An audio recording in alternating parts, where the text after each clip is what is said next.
dude. Where did the fingerboard shit start? When did that start? Oh, well, I'd say I was about 13 years old.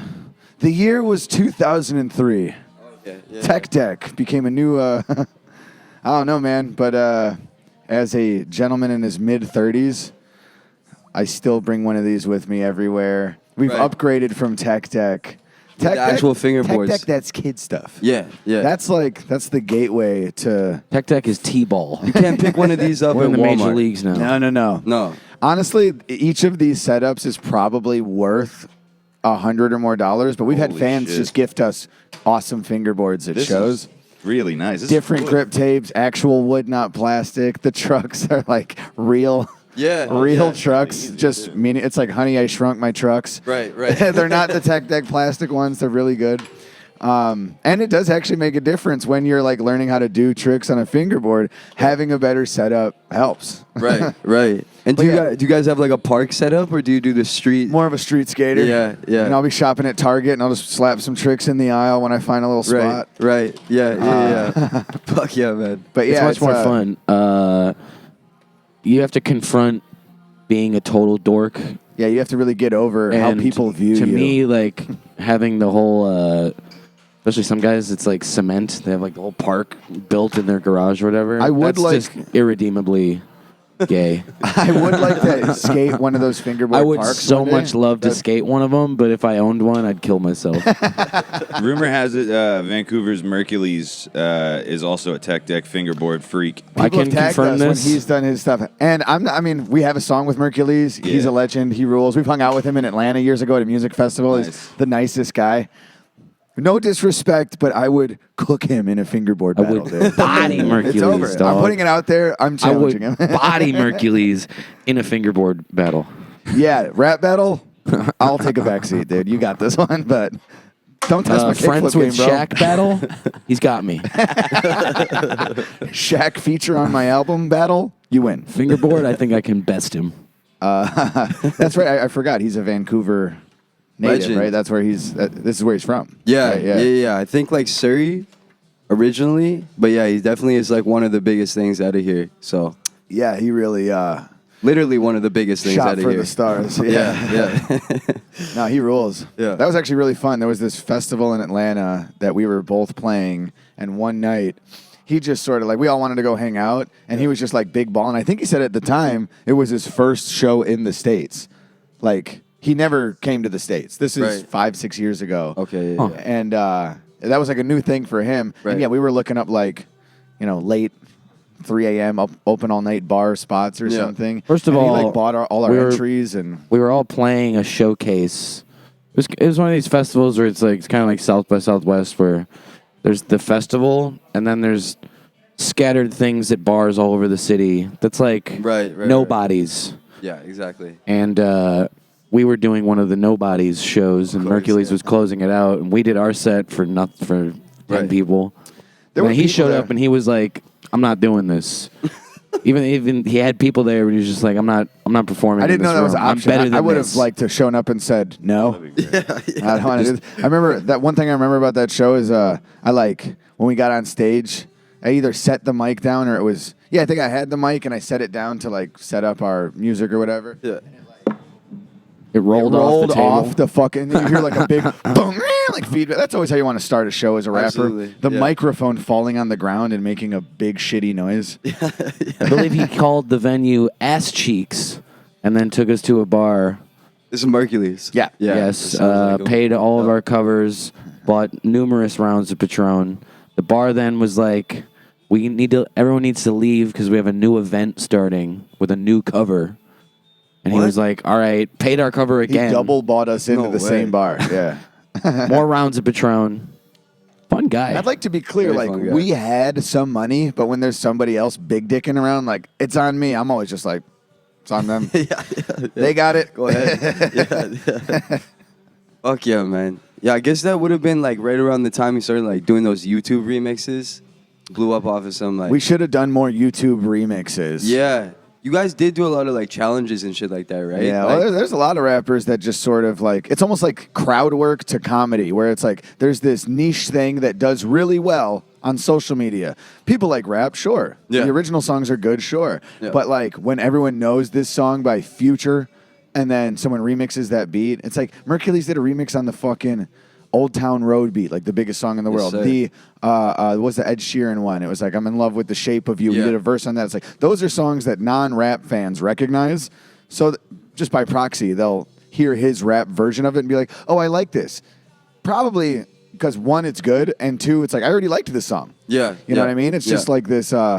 I do regret not doing more of those, just Right. for like what it could have done for our YouTube subscribers and stuff. Yeah. It's just like that is an area where you could pop off. For And sure. we could have done that. We could write to those beats too. Yeah. But we always just, I don't know, stayed working on our stuff. And Do you feel like that ship sailed? Like, that sort over? of. It's definitely like, Yeah, it I'm not felt like about it to ha- start like it's, doing it Old Town hasn't Road sailed, but remixes. there was like a day in the sun, it felt like, Yeah, for where it was sure. really popular. I don't know. With We missed like, the boat. YouTube and Facebook, they all have like these waves of like whatever algorithmic success, and then it changes, and now the algorithm doesn't show it, or this little wave, like the cipher scene that we came up in. That's not a thing really anymore, Right. like it was 10 years ago. Like the Team Backpack type? When more Cyber so, scene? just like the YouTube. They used to. Well, we got our start, and there was like a thing happening on YouTube of like a producer made a beat, and then they would call out. They're like, they would know somebody usually, and be like, "My boy George Watsky's gonna start a cipher on my beat." They made a YouTube video, and then like Watsky would do a verse on it. And then Watsky at the end would be like, "And I'm calling out Dumbfounded." Yeah, yeah. And then he'd get the memo. Right. And then he would post his. And it was almost like this series of uploads of different rappers over the same beat. And we got involved. We got called out on one of those once by like Wax. And then we were now all of a sudden we're in the cycle. Right, And right. then another one starts 3 months later and someone calls us out. So we go right. We feel like we have a week or less to turn something around. Right. It was kind of a cool thing. And that's where we got a lot of our fans from. And I don't know. I guess maybe we're not doing it as much anymore, but I just don't think that cipher scene, the YouTube cipher scene, that was a thing 10 years ago. Yeah, It's yeah. not really the same now. Much like doing remixes on Facebook, like Ed Sheeran Right. rap remixes and posting on Facebook. It's like you could probably still pop off like that, but I do think there was a time to capitalize, and Yeah. dudes like Mercules took that moment and did that, Yeah, for sure. And we were just watching like, that's smart. yeah. We should have done that. Yeah, yeah, for sure. So there was like kind of like some camaraderie in like the YouTube scene, or not the YouTube scene, but like that cipher scene that you guys were like a part of, right? Like, Yeah, I mean, I think that's where we got a lot of our just like name recognition. right, Fans and other rappers. There's Right. the people like Watsky and Dumbfounded and Wax and stuff, I think, know who we are because of that, not because we made an album, right, Yeah. right, I think that's what got us our core fan base as well. right. Yeah, yeah. What was the transition like going from being like guys that were like hanging out making cypher videos and stuff to doing shows and then becoming like actual entertainers? A long, arduous process. Like how long was it 'Cause, before like- you guys were as comfortable as you are now? Because like right now it Oh, you just mean not oozes at all? like experience, right? When Many- you guys are up there, you're so comfortable and you're so like Many fluid years. with it. Yeah, I guess that's like anything where, repetition, practice makes perfect, whatever the fucking motto is. What were those It's just initial like, shows like? Those first Lot of times stuff. that you were up there, like in our city, in Chicago, we actually just were talking about this with somebody of like, we used to just try to take like any set we could get in Chicago, and next thing you know, like we've played 20 shows one year, hopping on mics and hitting Chicago events. But it's like an oversaturation of your own market, and even your core fans in Chicago aren't going to go to by the 20th one. They're not there anymore. Totally. So you sort of got to treat your home city like a road city sometimes, and just make sure you get your like 1 a year, 2 a year. Something like that. But for a while, that was our goal, to get off YouTube. We were trying to like break into the Chicago scene because, I don't know, Chicago had a scene, has a scene. A lot of sick rappers for decades have been coming out of Chicago, so it was a When good you say spot for us breaking to into be. the Chicago scene. Like what artists were like making up that scene at the time? Saba, Mick Jenkins, Superboy, No Name. There was like more than one event where like one or all of those names I just said, like we were part of it on stage Yeah. in the middle of that type. Like Chance's brother Taylor Bennett did some shows with him. Oh, dope. Prob Cause. A lot of like, Save Money, Pivot. Yeah. It's crazy. All those names that you guys are naming is crazy. Like, I feel like a lot of people don't even like think about those artists as Chicago artists. You know, like I feel like a lot of people kind of think of Chicago as like having like a drill sound or like, you know, Right. Chief Well, there's Keef, that too. right? Yeah. For sure, right? But like it's interesting because I was thinking about you guys like doing performances, and I'm thinking like you guys are like following people like Lil Nah. Reese or something, like coming out on stage Sometimes. like, hello. There's several scenes. Often in many cities, there's more than just one scene. Yeah.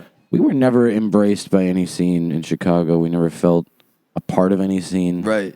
We did more things just on the internet. We were more comfortable in front of the camera and on YouTube probably than on stage in Chicago. But yeah, you got to get over that. And we wanted to be a name. I like all those names I just said, and for good reason. They're just like skyrocketed to success. And to your point, it's like people don't think of them as Chicago acts probably, where it's like, yeah, because they went nationwide. Yeah, Because they yeah. went worldwide or whatever. Like people know No Name. They know Mick Jenkins and shit. Yeah. Or it's like some people know us. They might know us as those like underground Chicago guys. Maybe we'll have our day where we also skyrocket. But in the meantime, You guys remind me a lot of, like, your career path reminds me a lot of Doug Stanhope, because he's always just been like a solid gigger, and The then homie. that, you know, grows into like a long term and like really like vested fan base that's like he makes, I think, the joke in one of his bits that like he does fetish comedy, right? Like if you're into like weird freaky Right. sex stuff, you'll drive 4 hours to go see the show, right? And I remember in Yeah. Seattle last year, you guys had a couple guys from Alaska drive down. we had people know. here last night that flew in from Yeah. another Canadian province. Yeah, they're freaks, Yeah. man. Yeah. I understand the Stanhope comparison of like, because he's a legend. We've loved Doug Stanhope's comedy for years, but we also know Yes, he's sir. not like Jim Gaffigan level in the industry. And Yeah, I I like want to be Stanhope doing more. bits on CBS Sunday morning. Yeah. Yeah, I mean, like our whole career, we've looked up to, not even career, just lives. We've looked up to people who are kind of like on the fringe, niche markets, you know, underground. Like I've looked up to artists my whole life who never amassed like mainstream success and never amassed much money.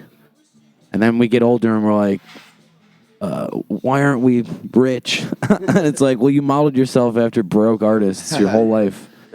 Yeah, but there's definitely something to that. And where like even when we were teenagers, we didn't know a lot of like what now I would consider the best hip hop, my favorite rappers. We had a friend Zach, who, however he got his intel, you know, he gave us the, you know, burned CD of J Dilla Donuts, and I'm like, who? What? You know, and the next thing you know, now we're exposed to Slum Village and MF Doom and all these things where I don't think a lot of people, especially at that age, younger people, I don't think they had a Zach. Everybody in high school, their favorite rapper, all of them, Lil Wayne, and I'm like, Elzai. Yo, Fonte. I'm like, and that's where it's like, I'm not trying to equate it to like these broke, never made it artists, but it's like you gotta know where to look for the shit that isn't the spoon-fed, lick you like a lollipop, Lil Wayne. It's like everyone knows that, so everyone else was like, I love rap. Everybody we went to school with in high school was a big rap fan, and they listened to Lil Wayne, and that was the end of it. Right. And we were like, no, you're not a big rap fan. And we were like, all right, have you ever heard of Slum Village or MF Doom? And then we'd show those guys, and they would be like, I don't get it. I don't like this. I want to listen to... It's funny, like back then I hated that shit. I hated, not a rapper, but I hated T-Pain. It was everyone liked T-Pain and Lil Wayne. I was like, this sounds like shit. It's not dope. It's not hip-hop. It sucks. I love Lil Wayne and T-Pain now. We really came around. Oh, on man, T-Pain is the best, dude. His music is so good, and I'm such a dumbass for thinking it sucked. Yeah. No, it's funny. It's funny. Like I feel like when you look at it, it's like a lot of the difference between a lot of these artists isn't necessarily like what like their love or appreciation of the craft or time spent into it. It really is like whether or not they like made it rich. Because you look at like or made it big. Because like you look at Lil Wayne and like that motherfucker is super dedicated to his craft. He puts a ton of time into it, and he puts a ton of thought and energy and passion, just like anybody else. But it's like it's like when things go mainstream, sometimes it's like when everybody's fucking with it, I feel like it's easy to have that kind of motivation to like, no, I'm going completely the other direction. Yeah, that is a weird phenomenon where like maybe not everybody feels that, but even with like Chance the Rapper, I'm a big fan. I'm a Chicago rapper. I saw what he did for the rap scene, the Chicago rap scene, and just Chicago. He was donating money to public schools and stuff. And it was like, this dude is like using his outlet in a really cool fucking way. And then there was like this level where he had a song with Mike Tyson and Madonna. Like, for real, that happened. And I'm Oh like, my God, that and then you song let him go sucked. like a bird. Like, all right, I've been supporting you. And now it's like, you couldn't get any bigger. It doesn't make me less of a fan, but I'll usually listen to like the earlier stuff. Like when he'll release something new now, I'll check it out. But I'm like anybody really, I listen to Kanye West a lot. It's not the newer stuff, dude. I'm just listening to College Dropout still. I'm just listening to the shit that I liked back then, still now. Right. Yeah. So as far as like you guys with like what you're talking about, kind of valuing this kind of like underground, artistic, creative, maybe kind of left of mainstream expression of hip hop. Like, how do you guys, as you progress through your careers and continue to make music, how do you, keep that authentic kind of raw basement style passion in there, but also evolve the music and push it forward so that it's not just, a 4-bar loop with 64s Never over getting it. anywhere near famous helps a lot. That helps you stay underground and really care about. Oh, so that was conscious. Having to work hard to keep trying. Now, I mean, like, and as far as the word passion goes, that can be wavering day to day of like, sometimes you feel like it's work, and that's not the point. It's supposed to be the dream job, and then sometimes it feels like work. And it becomes that when you leave your real job, and like, I haven't had a real job in over 5 years, and especially through COVID, I made a LinkedIn. It's like I was looking. I was like, this shit is over soon. Yeah. And it still might be. I don't know. But like, I do feel blessed to be able to have this opportunity to pursue it and then come places like here, and we have fans, and I really wish we were able to even we don't need a bigger fan base. We'll take it. We want it. But if we just toured more with the fans we have, we'd be making a fine enough living. But yeah, nothing's getting any cheaper. It's hard. It's hard to like keep making new songs, and booking shows is something where, we have someone that helps us with that. We're not good at just going in content. It's just a lot of stuff that goes into like trying to make it the job, marketing and booking and all of that, like kind of like desk work stuff where we don't have a manager, an agent, anything like that. We do have a guy that helps us do our booking, but we could probably benefit from like some real managerial support. But like a lot of artists, we had that too. We used to have a manager, and what do you know? He was stealing from us, and it was a big... He's stealing from me. They're goddamn stealing from me. So yeah, that's like left like a little PTSD where it's like, if I don't trust you, I'd rather just stay where I'm at and do it myself. Combination of PTSD from the last experience and nobody offering, nobody stepping up to the plate. Yeah. It's kind of where we were our entire relationship with our old fucking criminal manager. Was like, we knew he managed us for like almost 7 years. Sad. The proof was in the pudding. We for knew years the whole too. time that he sucked. We never met anyone. We never had a girlfriend or anyone who wasn't like, ditch that guy. That guy's a creep. Why are you with him? And the answer was always like, because no one else is asking to manage us. We're grateful for what he does, not realizing what he did was nothing. Honestly, I was our manager even when he was our manager. That's what it felt like for years. And then that catches up to you, and it's like, why the fuck are we giving him anything? It wasn't just giving him. Why are we letting him take everything? He somehow like flipped everything where now he had the logins to our distribution for our music and our money making things, and he was like paying us like we worked for him, and we were like, whoa. And definitely part of that was just kind of being young and lazy and like, I don't want to have to deal with finance and deal with details. I don't want to grow up. I'm a Toys R Us kid. Let him deal with it. Right. We were not paying attention to our own money, and then when you start looking at it and you realize how much you're making, it's almost like he was hiding that from us because he didn't want us to know 100%. how much we were making, which would let us also know how much he was taking. So yada yada yada. That was a lot of years ago, but it's part of the reason we haven't pursued any other opportunity I don't know, unless it's like we've been friends since way before rap, elementary school sleepovers and shit like that. And we don't have like a old school friend from third grade that wants to manage us, and I would need that is what I'm saying. I would need a trustworthy. That's my dude.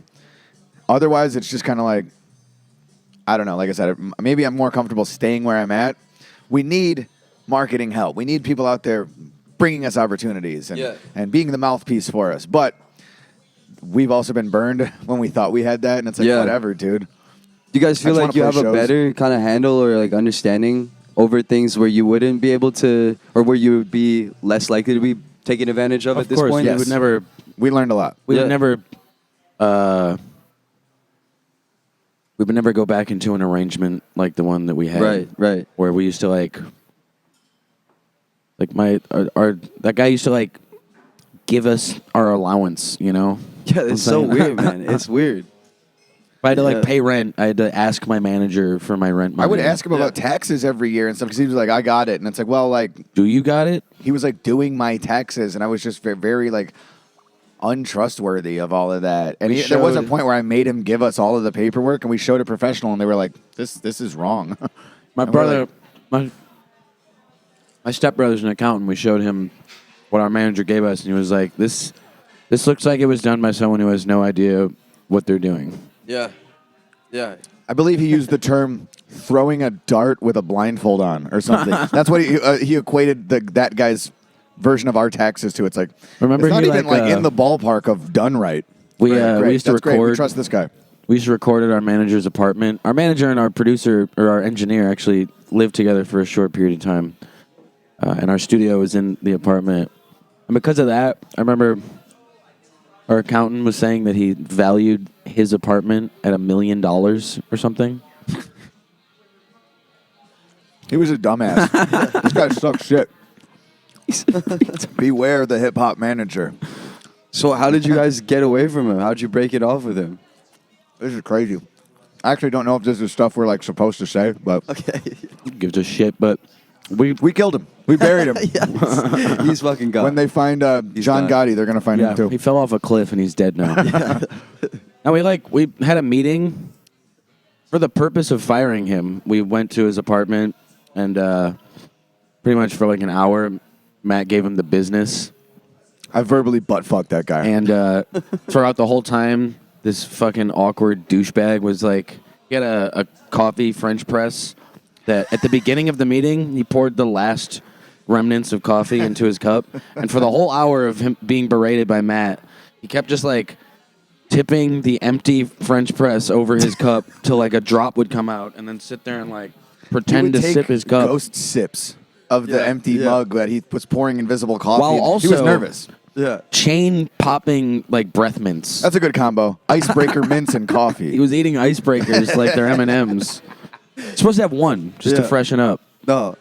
At Not the same candy. time as coffee too, or But yeah, coffee. it's like and then their physical, their body language was showing everything, and we weren't being. When I say like verbal butt fucking, it was like no, we were.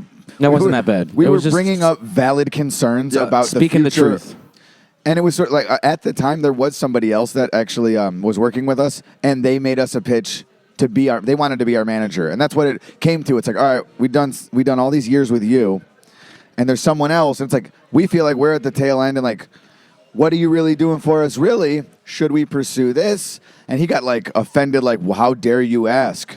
It's because he knew that we were sniffing out the truth. Yeah. We were figuring him out, and he was body language showing us like. It's like, there's no coffee in that. And he's like, you're just being a weirdo, dude. It's like you're clearly caught in a lie and you don't know how to act. We went there to fire him, and before we could, he quit. He quit 5 times, and then we were okay with that. We left like, I'm glad we had that conversation. It's time for all of us to move on. And then he held our finances and everything, our intellectual property. He held it hostage for months and left the country. Like some real piece of crap shit. It got to a point where he started moving some of our finances around, and we were like, we what weren't are you asking doing? him to do that, You quit. Why are you doing that? And he goes, I didn't quit. He pulled a Costanza. He just showed up the next day. And we had to get lawyers, and he got a lawyer. We basically had to buy back what was already ours.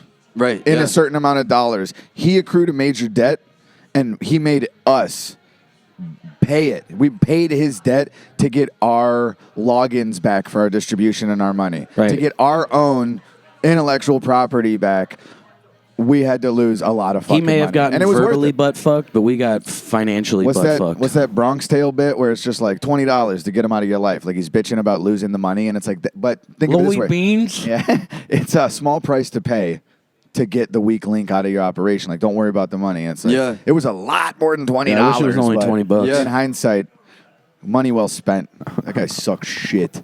I hope he's watching. Yeah. Fuck you, pussy. Fuck yeah. Yeah, no, it's kind of crazy that that's not like the most unique story either in the music industry. People go through it, dude. No, Beastie for sure. Boys. Like Don King, Mike Tyson. Dane Yeah, Cook's yeah. brother, Dane Cook's brother. Bro, Dane Cook. Britney Spears' dad. right? So, yeah, we're in good company. Dane Cook, Britney Spears, us. We all got fucked. Rite of passage. But you know, like what do you think it is that makes it so easy for people to get taken advantage of as artists in that position? Like Stupidity. stupidity? Our own lack of awareness is a big part of it. Right. Like we said, But we is were it- even more immature than now. We're playing with fingerboards in our fucking 30s. Right. And back then, And this is the we were grown-up even more us. like, let the manager do everything that came across our desk. We just like didn't even look at it, give it to him. Blind trust.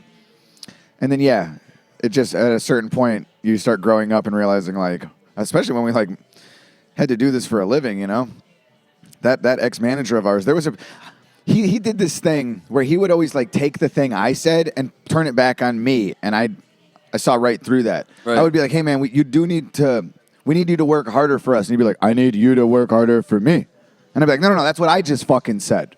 You know what I mean? Yeah. I would be like, here's your note, and he'd be like, but same note you. That was his move all the time. And there was a point when I was working a 40-hour-a-week desk job like that, and we were talking about like we wanted to pursue music full time, and I would be like, I can't like leave my job until I know that like we're a well-oiled machine and like I can take that leap and be set financially. And he would be like, well, I don't feel like it's worth my time to represent you in that way until you leave your job. And I'm like, well, what fucking working backwards here, you know? He did that. He gave me like an ultimatum where he made me feel like, that's what the girls call gaslighting nowadays. He was gaslighting me to make me feel as though it was on me. I was holding up the whole operation because I'm working my job because I needed money, like a dumbass who needs to pay their bills. He's like, you need to leave your job and then I'll step up to the plate. Guess what? I left my job. We went on a big tour and that dipshit put us 20 grand in the hole. And he used it against me like, hey, until you leave your job, we can't really be working at full speed. I'm like, yeah, that's my point kind of. But like, I don't trust the operation. I'm not ready to fucking lose my security blanket here. Right. And he's like, well, until you ditch the blanket, I can't, it's not worth my time because I don't know that you're serious about it. I'm like, dumbass, I'm the fucking operation. Like, we're the band. You know, every time we asked something of him, he'd be like, well, until you give me that twofold, there's nothing to talk about here. Like, it was just some defense mechanism. And I started seeing through it. Came up all the fucking time, dude. We had a conversation with him that we recorded. And I said, like, because we've had miscommunications in the past, I pulled my phone out and I was like, I'm going to record this conversation just for reference, you know? And I'm like, and I'm making you privy to that. Full transparency. I'm most comfortable recording this conversation. And then he gets his phone out and starts bumbling with it. And he's just like, well, then I'm going to record it as well. And no, your thing. Now that's my idea. I'm also interested in recording this because I don't. And I was like, I'll share the fucking voice memo with you. It's gonna and be the then same that shit. dipshit didn't know how to use a voice memo. I had to take his phone and show him how to turn on his recording too. That should have been the biggest red flag right there. The biggest man. metaphor You of should've like, fucking I ended have it. to do everything for him. I'm doing his job for him. You're and he's managing taking all my money. Your manager. Goddamn stealing from me.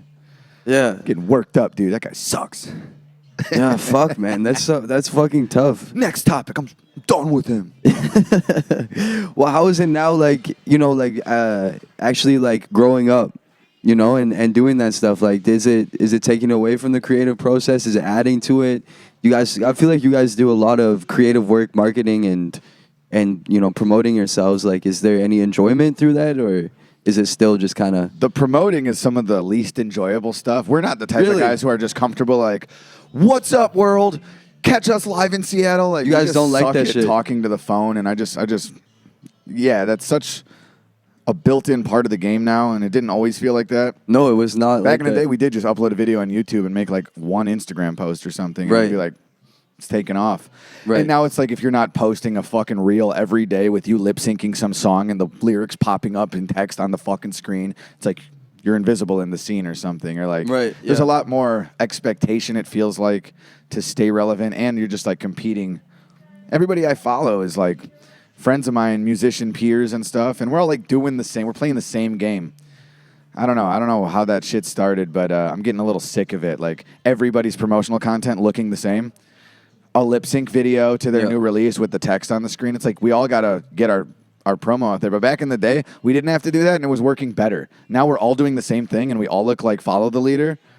And is anybody really benefiting from that? Like really? No. It's like yeah. you get the same baseline of listenership, and now it just like looks desperate on your. She's like the last 30 posts are all lip sync with the text on the fucking screen thing. Yeah. Or like, I just start feeling like less creative and more of like that's the thing. Is like this just sort of feels like work, and it's not fun. Yeah. That part of it. Yeah. Making music is still sweet. Well, Yeah. it's not creative to just observe what everyone's doing and do that. Right. So it is less creative. It doesn't just feel less creative. Right. Yeah. I it blame feels- Coda the Friend. I don't know if that guy realized what he was doing, but he ruined everything. He really did. He No started friend the of whole. mine. He started the whole He's like actually yellow good. captions on all his. Yeah, his music's fine, Yeah. but Yeah, those videos Fuck. with the yellow captions at the bottom. he's just the, like he's the staring first at the one I camera. saw, and now that is the formula for him and Andrew Schultz.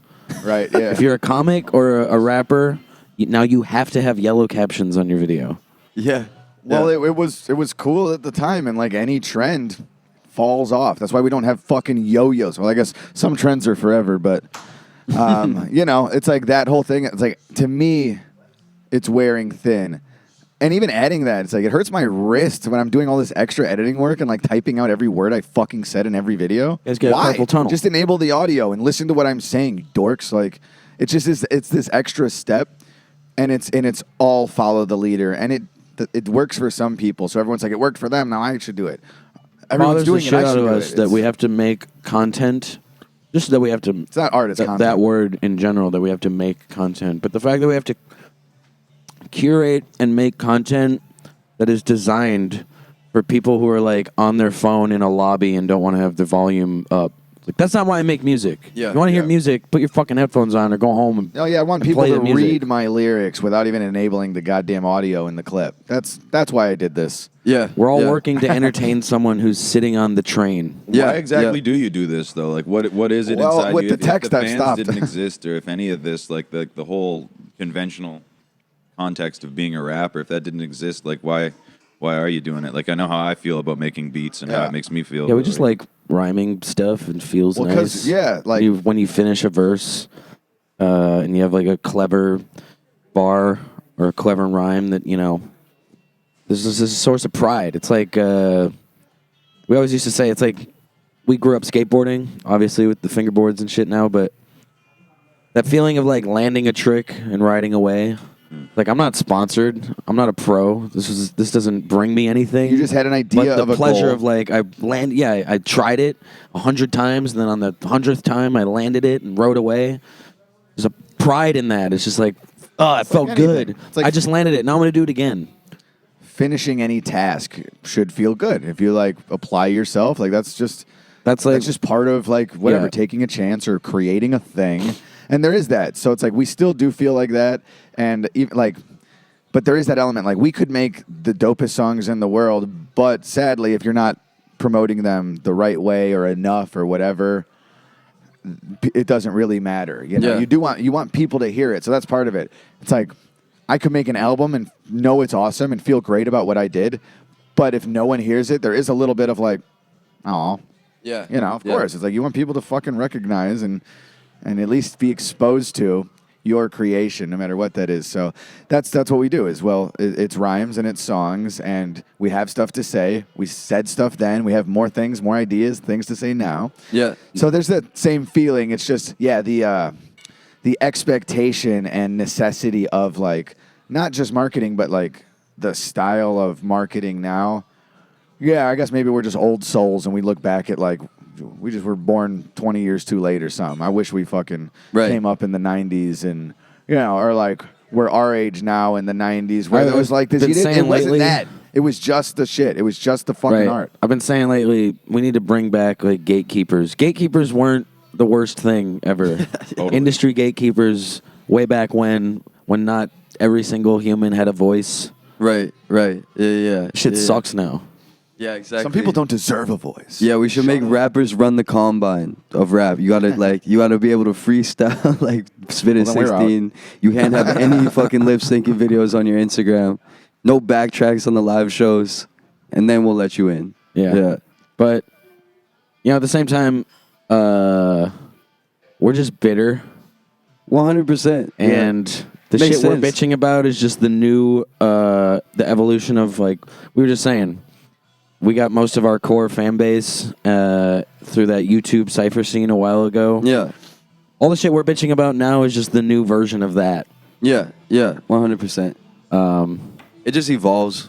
Yeah. The thing that was our launch pad is just over now. And now you got to find something new. Yeah. We're busy. Well, the about thing it. is we got launched, and other people are using the new launch pads of TikTok and whatever. And it's like, that's not really some our thing. 90s rapper was looking at YouTube, and YouTube cypher's like, that's gay. That shouldn't be allowed. I didn't have that. Right. And now we look at TikTok like, that's gay. That shouldn't be allowed. But I we're didn't right. have that. I don't want to use that. I don't feel right using it. I feel like I look like an old dickhead. Right. Yeah, well, I honestly, I feel like you guys could probably, fit Instagram, TikTok better than you think you could. I think you guys... We're also our own biggest critics. We're like, we put out a ton of fucking content on social media. 100%. And I don't know, there's just still something where you're seeing what other people are doing, and I can recognize when we're doing our own thing, or we're sort of doing what looks like the thing, because that's how people are used to receiving their content now. So we'll be like, well, let's give them the shit that they like to see, slap the text on every fucking video. Yeah. But then, it just starts feeling, you don't want to get it, no matter what you're doing, just feeling redundant, feeling like you're doing the same fucking thing over and over again. Yeah. I just watched, what it feels like. there's a movie called Birdman from 6 years ago or something. Best Picture. Michael Keaton. Yeah. 6 years ago? It's got to be 10. 10 years ago or something. Long time ago. Good movie. It's one of my favorite movies ever, and I think that's why I relate to it so much. It's about an actor who, at least he had amassed fame at some point, but for a superhero movie. But he's desperate for artistic validation. But he also refuses to live by the modern world standards and refuses to use social media, and he's constantly shooting himself in the foot. I think we relate to that movie more than we'd like to or like to admit. Right. But yeah, it's you got to try and find this locked balance. out of our own shows and our underpants. If you know what I mean? You got to find this balance nowadays of surrendering to the modern status quo. Right. And the more you harp on this artistic integrity, the more you're kind of shooting yourself in the foot. Yeah. We're working on a ton of shit right now. We have a new album in the works. We just have a new single in the works. There's a lot of unreleased new stuff that we're excited about. And that's great. But then when it comes time to release it, there's all that extra that's well, I don't want it to flop. Yeah. And how does it not flop? Well, I got to make a bazillion TikToks and reels or whatever. As you start thinking about what's necessary, and that's where, I don't know, it's just this thing where some people are great at it, and then there's people like us who should probably get over that a little bit, but it can be discouraging. Mm-hmm. Yeah. It's I know we have a good product, and we know our fans are going to find it anyways. Yeah. But how do we level up or whatever, get that extra reach and all of that? And that's where we start racking our brains and toiling over, that stuff that feels less creative and more work, just content and work. Content, dude, that fucking word kills me. Where it's content sucks. Yeah. We just all need content, and content is king, and people just turn anything into they film fucking everything. I'm gonna decorate my Christmas tree. Let me fucking set my phone up so I can put a time lapse of me hanging the lights on it. Yeah. Content is king. It's dude, Just decorate the tree and shut the fuck up. Like everyone, whether you're an artist or not, Right. like everyone films. Let me pour my fucking coffee because I'm making my coffee now. Let me set like my morning phone up. routine type videos and shit. I feel I feel a panic attack coming up. Let me set my phone up and film myself me having a cry panic into my attack phone. so I can Crazy as upload shit, it man. on the internet and tell people about what People a are fucking gonna respect stressful that life I'm I have. vulnerable. Let me show them that I'm crying today. Like, how are you pressing record 30 seconds before that first tear drops? Like, it doesn't make sense. Like, I don't you know how many man. times we've had like cool things happen, said funny shit, and it's just like, man, I wish we would have like had that to share. Like, Yeah. oh, I wish we filmed that bit or something. Where it's like, Yeah. oh well, We were too busy enjoying it. yeah, we were too busy just being, Yeah.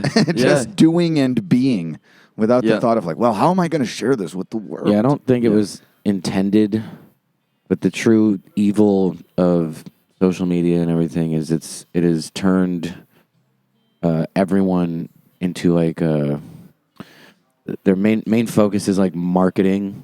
Marketing is evil, and we all market ourselves on social media. It's a constant advertisement for myself. We're all our Right. own product. right. Buy me. It's very soulless. Yeah. People seem to focus more on actually pleasing the algorithm rather than even like conventional marketing techniques too, right? Like, Yeah. You know how many times people have like told us over the years, 8 years ago, they'd be like, you got to get on Snapchat. That's why you're not popping off. And we're like, no, still not on that. Never going to be. It never was, never gonna. And like, and there's times where people like, we have a TikTok. We don't use it much, but it's like for years, the COVID years, you know, it was like 2 years where people were like, TikTok's the thing now. And we're just like, can I just fucking make my music and my music videos anymore? And they're like, no, you need to make TikToks. And we're just Yeah. like, now copy paste that note. A million different new things that came out in a million different directions. There's like people that just like us and they want us to succeed, and that's their input. And it's like it's their head's in the right place. Like, thank you. You're a fan. You want us to do well, and Succeed, we want yeah. that too. But they're bringing us stuff like, and you got to make sure, like TikTok, if you post one every day, like by a month in, the algorithm's now going to be like, they know that you're consistent with posting. Yeah. Like, this sounds like math. This sounds like a test. Yeah. Yeah. You know? Yeah. That's never fun to me. So a lot of people bring that type of shit, and I've just lost all of like, you know, yeah. Okay, maybe I'll give it a shot. Now I just go, no. Yeah. Fucking no. That's probably why we're not farther along, because it's just so easy now to be like, no, I don't want to be on Snapchat. I don't care if the whole world changes as soon as I log in. Yeah. I don't wanna. Yeah. I Yeah, have yeah. enough fucking platforms I gotta go post on every goddamn day. Yeah. And I mean, I feel like there's a conversation to be had too about like how valuable that attention or fan base really is coming from those apps, because like, I don't know if you guys like, you know, Steve Lacy, the artist Steve Lacy. Yeah. Oh, I love like that Steve Van Lacy's Evans song. Yeah. Yeah. And Like his first he- album was very good. Yeah, and he's an incredible musician. But I remember seeing this video; it went viral of him performing. I think it might have been "Bad Habits" or whatever, that song that Yeah, popped off on that was the TikTok. one. And the whole crowd is singing the TikTok part of the song, but he cuts the music once it gets past that part, and the whole crowd just goes silent because Right. all they know is They've that never like listened Right. beyond, and that's the That's thing. crazy. People are like, what they tell you. If the TikTok blows up, it'll be good for your streams. We've had videos do well. We've posted reels where like it goes and gets hundreds of thousands of views of an old song. Yeah. We like utilize our back catalog and put a snippet out of an old thing for a new audience. It doesn't move the dial on our streams. I've never noticed that once. Right. And that's what I want. I just want people to hear the full song. Right. So it's like, yeah, if we're giving them these 30-second portions, and you can't even just give them that. You usually have to start with some like aside. You got to open with like, so I was recording a song today, and this is Oh, what it drives sounds me like. nuts. Cut to the song piece. It's like, why the fuck did I need that intro? yeah. Yo, We guys, don't I just like wrote that. this song in the summer. We just sound like old douchebag curmudgeons, but I'm like, I just don't like that. I just Yeah, like but we're hearing the right. songs. you are right. You're taking that artistic high we're ground. so right though. You don't have to fucking give me a disclaimer before playing Ironically, your all the people that dumbass give song us for that 30 note, seconds. it's like they're not right a lot of times. It's like, if your TikToks do well, then your streams will go up. It's like, well, you're wrong. We actually did try that, and we played that game, and TikToks did well at a certain But point. we know people who have Nothing happened with our streams. Nothing. who have really strategized social media and TikTok and stuff, and like we were saying, to a point where it's like an inauthentic. You're like scamming the algorithm, and it really skyrockets their streams. But it's like, I know people who do that. Their streams are unbelievable looking, probably couldn't sell more than 15 tickets at They a wouldn't local have had show. the show we had here last night. I know people who have, because of algorithm tweaking, they have like more streams than artists like Prof or someone. Yeah, yeah. Someone who can sell out Prof could sell out like a 500 head room easy. more and everywhere. And I know people who have more stream numbers That who couldn't probably put couldn't sell 15 fucking- tickets. Yeah. So what really matters? Exactly. I would much rather have lower streams and a shitload of rabid Real fans. Yes. Yeah. And I mean, it comes down to the Streams thing- are not fans. Yeah, yeah, yeah. It comes down to that thing we were talking about earlier too, where it's like when we're talking about the managerial things that you do for yourself as an artist. It's like a lot of it is like uncreative. It's just desk work, and it's like the content shit is the same. Where it's like, yeah, you can put your fucking heart and soul into that, but then it's like you've just been pushing the same song for the last 2-3 months. Like, where's the new content? Where's the time that you're putting into the a lot things of that people people do want to that. hear? People told us to do that too. It's like make dozens of short snippet promotional videos for TikTok and Reels of the same song, and it's like for some people that's great, and then like I don't know, I'll follow people that are doing that, and Annoying. I just start like it's like people I like, and now it's like it's wearing annoying thin on me. me. I'll be like, all right, I get it. Like you have a song out, you've made 300 fucking videos of the chorus of it. Yeah. I don't know. It's just to me, I don't know. All that time and effort could be Good put for into them. making more dope songs instead of making, social media videos for one song. Yeah. We're still playing the game. We still gotta, make social media videos and stuff. But I don't know. We started doing this, like I said, because it's we both have a passion for music, and there's a passion for us with like writing raps and rhyming two things together that I've never heard anyone rhyme together. I didn't get into this to fucking like study analytics and watch TikTok lectures about ways that I can tweak algorithms. there is a middle ground though, because I've definitely been the guy too that will like watch some of those tutorials and like think about like. I've gotten in like chats with It's good to know the with world that we're employees in. from YouTube and Patreon and stuff about best practices to make sure that our page, and I've gotten good advice. Like I've taken some of those resources. So it's a line you walk. You can't just be like, I'm just gonna make my song, and if they don't hear it, that's on them. It's not like that. Where it's like there was a period where I was talking to this dude who was like a rep from YouTube. And he looked at our channel and he gave us some good advice just about like thumbnails and stuff and the titling of it. And he would look at some ciphers and he'd be like, and we would always put the producer's name. We always love giving, you got to credit your producers and stuff, but we would put it like in the title and stuff. So it would be like our name, the song name, brackets, produced by, stuff like that. And he was saying like, I don't know. And a lot of times it's not an official release. Like we have cipher videos or something. And he'd be like, so is this like an album track or... there's just a lot of text in the titles. Like, it should just be the song title and our thumbnails. And he would say, like, pictures of the artist do best. And a lot of times we would just do some weird artsy thing with text on it or something, the name. And he'd be like, and I noticed when we had a thumbnail that was a dope promo shot of us with the title over it or something where it's like, now we're more in the frame, us or something. People, he has the analytics. He's saying, like, there's 3 times or more as many clicks of artist photo thumbnails than just the words of the song name or something like. All right, well then we'll use photos of us, like, because I want people to click. Yeah, you know. So there's some things where it's like you got to take the note or try something. You're like, you know what, that was actually a good note. I guess we didn't need a dozen words in every title on YouTube. It should just say Palmer Squares picturesque. Yeah, not live cipher 2022 or something, produced by Dro. It's like that's all part of it, and we can still convey that without cluttering our. So just stuff like that where you're not thinking about it, and then someone tells you like, no, it would do better if you do this. So you make a few tweaks. But then there's some people that just live in that chat box and they just live in the algorithm. This is what the algorithm wants. Turns everyone slave to the algorithm. It's like, well, now you're losing your artistic integrity because you're too focused on. The best times to post are between 10 a.m. and 1 p.m. Eastern time on Mondays and Wednesdays. So it's like, all right, chill. Yeah. Chill the fuck out. Yeah, because at the end of the day, a lot of that shit is just people looking back to things that were successful and then just like making an industry out of selling that idea to artists and independent artists mainly that are trying to make it. It's a monkey see, monkey do of promotion. Yeah. And you just start seeing the repetition more than you see like unique new art or songs or whatever. Right. You just see like, and I guess I feel that way too. I see people promote a song with that same 30-second piece of it or whatever. I don't go listen to it a lot of times because a lot of times I see by the 5th version of the same video, I go like, all right, mute account, block. Like now I don't like you. Right. Fucking leave me alone with this one. Like I already heard it or whatever. Yeah. So where did the TPS report come about, and how did that, like, where's the motivation for that coming from?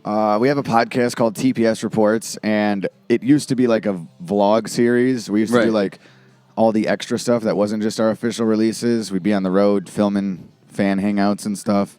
And we called them TPS Reports, TPS, the Palmer Squares.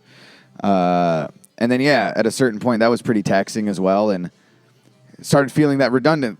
That redundancy I was talking about, where like you go to Philly the first time and I'm filming everything because I'm like, this is new, this is fun, I want to share our experiences. And then you go to Philly for the 6th time and you're like, well, I just kind of want to enjoy Philly. I don't want to be working and shooting the same. I don't know. It's like, so at a certain point, we stopped doing those as much to just, I don't know, give myself a break. I don't need to wear my camera around my neck my 5th time in a city. You know what? I just want to try the cheesesteaks this time. Yeah. I just want to fucking, have a memory and not have to share. It was years where I just wanted to share every fucking thing I saw with our fans so they could see every fucking thing that I saw, because content and like, it was still different. It was before all the TikTok shit, but like I was really hustling and moving and shaking.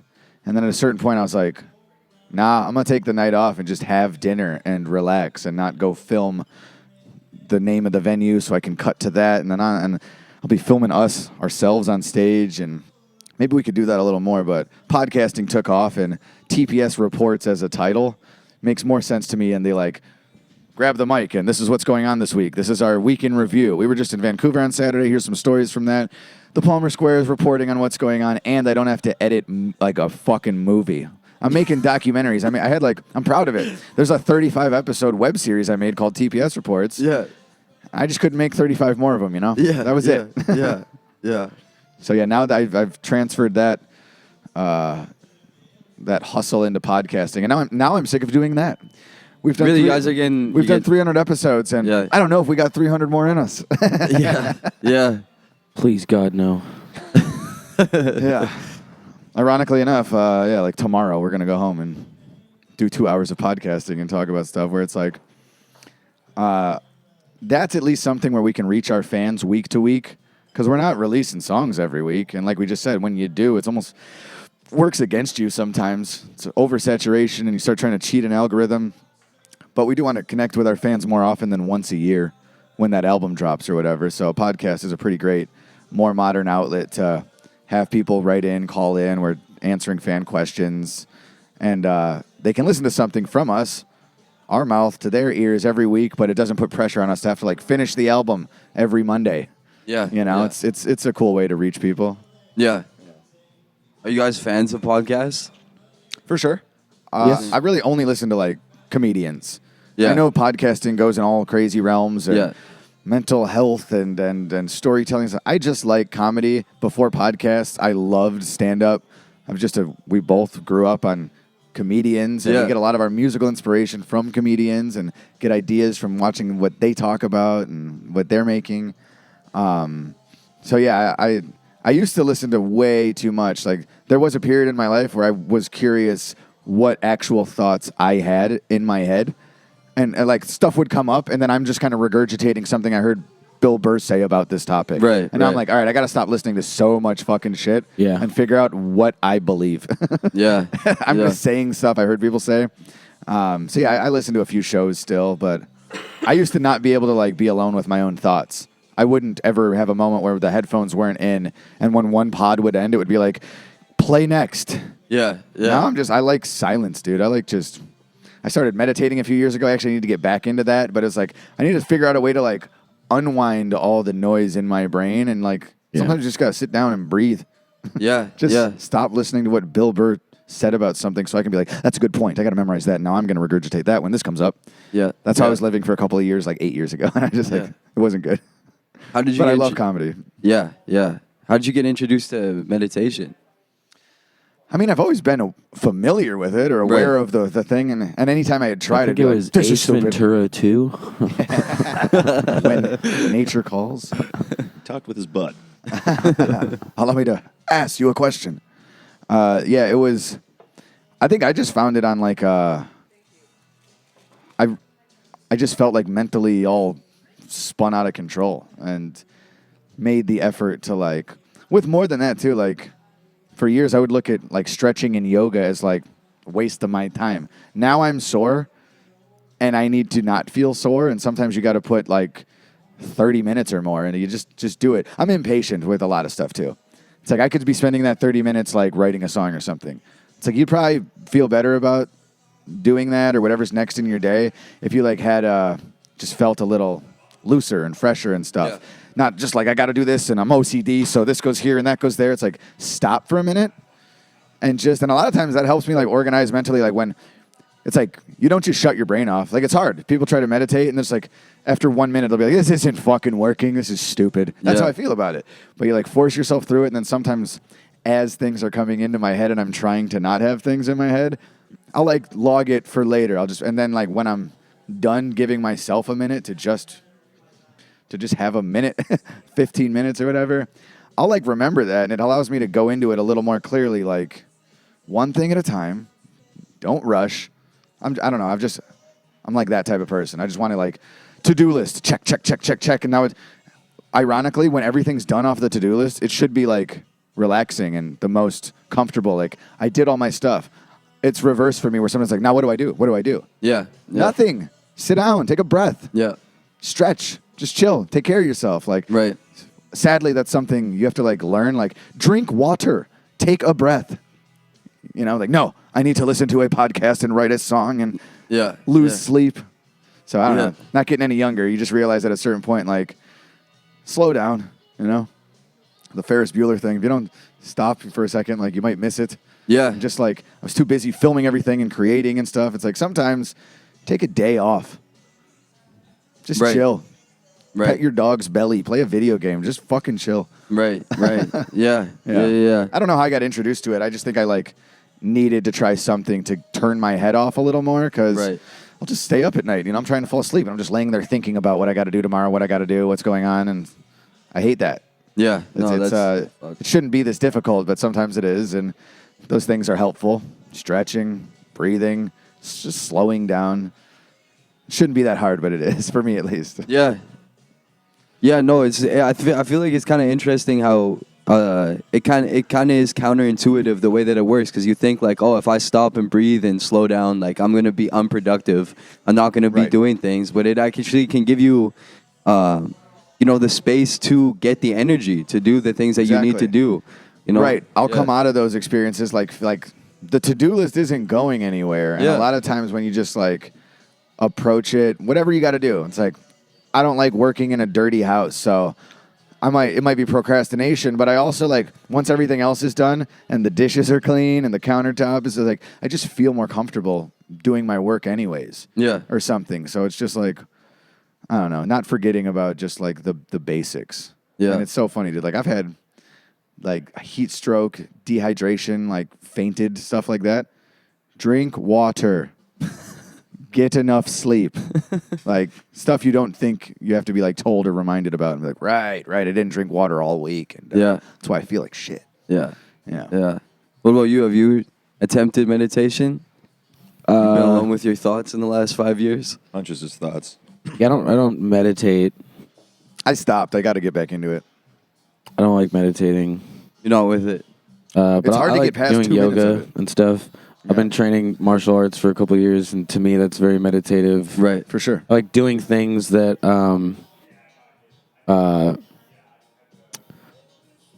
that take up your focus. Right. I don't have, if I'm sparring somebody, I don't have the ability to think about anything else. Right. It's kind of like being on in stage. This moment. Right. If we're on stage, I can have like back problems or something. But for that like 45 minutes where we're performing, it's like I don't feel my back pain or, whatever you're worried about, you can't worry about it because you gotta recite your tongue twisters or whatever. So it's having something to put your focus on, whether it's boxing or stretching or meditating or rapping on stage. Like when you don't give your head the opportunity to take you down some alley left turn, you know, or worrying about tomorrow when I've got to pay my bills. It's like, it's nice to not have to think about that for 5 minutes, you know? Yeah. So whatever the outlet is for some people, it's probably painting or something. Like whatever your thing is where you can focus on not worrying about all the other shit, you got to balance that into your life. Right. And rapping's that. I'm not good at just sitting down, doing the Om thing. Neither am I. That's why I forced myself to try. But you It was can like, I have to meditate slow down. in many other ways. I think yoga is like as good as meditation, where it's like you got to breathe. Yeah. You're focused on just like your own wellness. My girlfriend is a yogi and a instructor, so we do a lot of yoga together. Right. Yeah, that's a good one too. But yeah, for meditation, I'm better at activities that are kind of meditative. Yeah. Well, I than feel like just those sitting can down. help you integrate that kind of process into your life too, because you're supposed to be able to do it on a day-to-day basis. Like you're supposed to be able to sit at this table and still in your mind have a sense of peace and understanding and awareness, right? That I sit sometimes like just in silence. Yeah. but I don't like. I'm not sitting still meditating. Right. It helps me a lot. Even like last night before we went on stage, it was like 5 minutes before we went on, and I was in the little kitchen area backstage, and I just took some big breaths and did a little like, you know, voice like, and just, and I was just doing that because I knew for the next 90 minutes I was going to be like majorly focused and not able to just take a big breath. And I don't know. So it does help, especially when, like me, you're always trying to like rush to the next task. Yeah. I'll still get my tasks done, and whether it's stretching or breathing or something, it's like it allows me, or like in my life where like my glass is always full, and those practices are taking sips out of it, because like one extra drop, now my cup spills over and I'm not fucking pissed off. So like if something comes up or my girl says something to me, and it makes it easier for me to like remember to take the breath and not just be like, well, that's a fucking stupid idea, or whatever my knee-jerk frustrated reaction would be. It's like, oh, I've been training for this. Just take a breath and then think about it for a second. Yeah. Before you just go like, what? Yeah. Like, I can't live my life that way, you know? Right. You got to figure out something. Right. I desperately need to use the bathroom. Okay. Yeah, we actually have to get to Seattle. I think we're probably good, in like yeah. 3 hours, so we Fuck should probably yeah. wrap it up. All right. Yeah, Gentlemen. yo, appreciate you. Yeah, Absolutely. Very Thank you, nice to guys. meet both of you. Thank you, dog. Yeah, it was a pleasure. Thank you, fellas. Yes, sirs. Oh, yeah. Absolutely.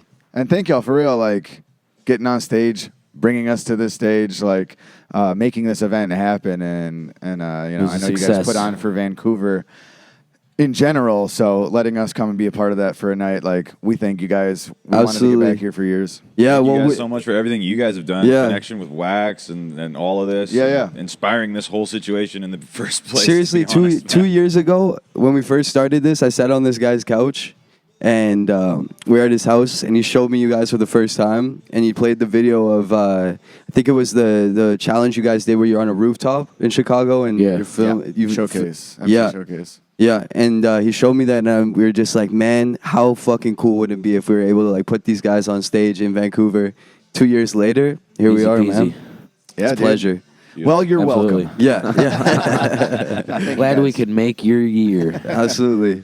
Yeah. No, it was a big goal for us, and it's it's the end of the year. It's December right now, and it was like getting back to our Canadian markets, and our best markets are Toronto and Vancouver. Yeah. We were probably in Toronto more recently, so we're like, let's start with Van. Yeah, You know? Yeah. And, Well, we'll bring you back. We'll bring you back. We'll be yeah. back. Yeah, Gladly. absolutely. Thank you For guys. sure. Right on, Thank you, dude. Oh, yeah. fellas. All right, safe travels. Tray flip for the road. Yeah, tray flip. Oh, he got it first try.